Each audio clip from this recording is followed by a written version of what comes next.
মানে সুখী হতে চাইছেন? কে না চাই সুখী হতে? কিছুতে হতে পারছেন না? আমার এই 3টে কথা মন দিয়ে শুনুন। 1 নম্বর, অতীতকে নিয়ে মাতামাতি করবেন না। যেটা হয়েছে সেটাকে ভুলে যান। অতীতকে নিয়ে বেশি মাতামাতি করবেন না। যেটা হয়েছে সেটা ভুলে যান, কেন সেটা তো আপনি বদলাতে পারবেন না। বেকার সেটা নিয়ে বেকার মাথা ঘামিয়ে লাভ কী? নাম্বার 2, ভবিষ্যৎকে নিয়ে বেশি চিন্তা করবেন না।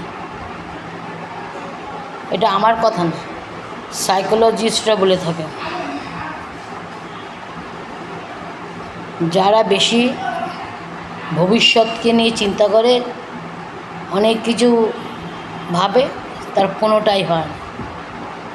তাই ভবিষ্যৎকে নিয়ে আপনি চিন্তা ভাবনা করা ছেড়ে দিন। নাম্বার 3, নিজের সুখের জন্য অন্য কারোর উপর নির্ভরশীল হবেন না।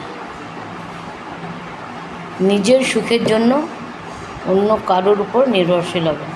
ব্যাস, এই 3টে মানুন, আপনি সুখী থাকবেন।